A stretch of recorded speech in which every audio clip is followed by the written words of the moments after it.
this is Tom for Tabletop Tap Room, and we have another Miniatures Monday. I've got a unique find, something I found as a miniatures aficionado. We occasionally cruise the aquarium aisle at the pet store or at, say, a Walmart, and in this case, it was a Walmart. And we just go looking for something that could be a terrain piece. Maybe we might want to use it. We're always tempted, and then we never buy. Oh man, maybe not. It's a little too, yeah.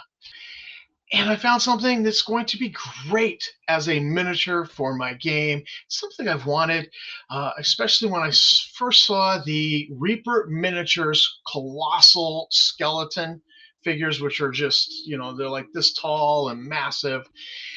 And I didn't quite want a colossal skeleton, although they certainly would be great for a big bad at the end of an adventure.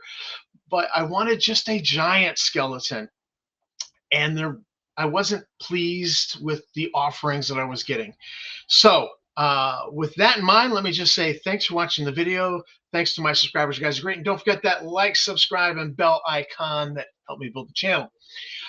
Moving right along, what we have, let me do a share screen for you to show you what I located. So I found this little bad boy, this aquarium decoration at my local Walmart a couple weeks ago. And Deco Replicas Skeleton Escape. Now the problem with him is that you can see his legs in the background there. His legs are coming out of the dirt, and he's crawling out of the dirt, and his pelvis is in the dirt. It's kind of stupid because a skeleton crawling out of the dirt wouldn't have his legs out of the dirt. But I thought I'll cut him right behind where the spine is emerging from the dirt, and it'll be fine. So I thought this would be a great opportunity to break out this new tool that I bought at the local thrift shop, Goodwill, Salvation Army, those kinds of places. I think I paid $8 for this thing, and it is, you can see I started cutting it here, and I'm going to tell you about that cut in a second, how well the saw worked. It is a Chicago Electric Power Tools 4-inch Mighty Mite table saw. So this is my product review on this little table saw. It did not have, it's probably great for balsa wood, basswood, that sort of thing. It is not good for these hard resin type things. Where's my skeleton? Here he is. For these hard resin things, no good for this. So it started cutting, but it really didn't want to cut. It doesn't have the amperage. So it was a great idea. It was $8 invested in it. I'm still gonna, I'm gonna keep it around and use it for, obviously, just for balsa wood type of things. But I had to take this bad boy downstairs to the basement and break out the Craftsman chop saw. Done in seconds. It was awesome. And I used safety goggles, and of course these glasses, if I forget my safety glasses, are shatter resistant. So take care of your eyes. You're going to want them in your old age. Excuse you. It's my ride or die.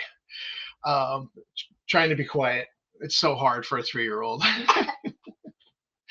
So back to the miniature. Back to the miniature.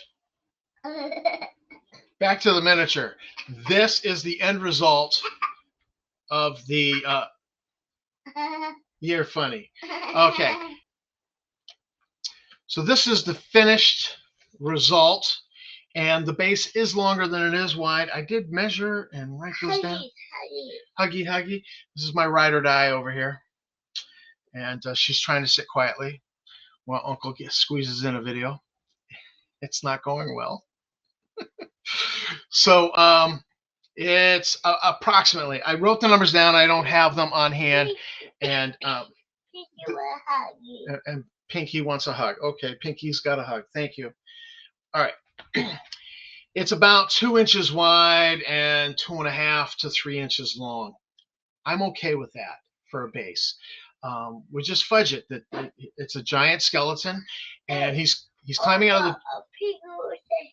Yeah, Pinky's sitting right there. Thank you. And so he's, and I think I showed at the beginning for scale with a Reaper's miniature here. So you see it with a Reaper's miniature next to it. So here's the beauty of this. It's not one of these really tall things that's going to get knocked over on the table because somebody's not careful with their hand movements as they go to move their miniature. He's very low. He still represents a giant skeleton because he's climbing out of the dirt. He's giant. He's giant next to that necromancer, that Reaper necromancer I put there. But he also fits in the storage without having to have a special place to be stored. Yes, baby.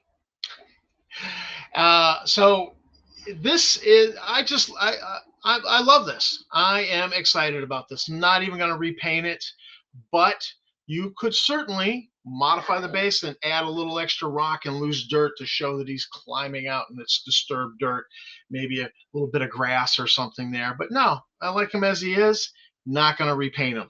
So this is Tom for Tabletop Tap Room. I just shopped at my local Walmart. Found a great aquarium piece that's going to become a miniature. I now don't have to fuss with those colossal skeletons from Reaper. They're just a little bit big for something I'm only going to use in 1 or 2 combats. It's not like a miniature skeleton that you're going to use them a lot. You're going to reuse them, especially in low-level D&D play. And I'm able to add it to my collection, store it, transport it, without it being a big deal. And yet it is a big deal because it's a nice giant skeleton and pre-painted. Who doesn't like pre-painted these days? I think a lot of us have adapted to just going with some of the pre-painted miniatures. I want that. You want that? Yeah. Yeah. Ride or Die wants a floss pick because she's very good about her dental hygiene. So, all right, be quiet now. So I'm going to say this is Tabletop Tap Room signing out and keep on gaming and all that. And I'm going to end with a little bit of a video of the skeleton on a turntable for you to get a look at it to decide whether it's for you or not. You can pick this thing up for $5 or $6 at Walmart. I cannot remember what we paid. I just grabbed it, threw it in the shopping cart. We were grocery shopping. So this is Tom signing out. And remember, keep on gaming.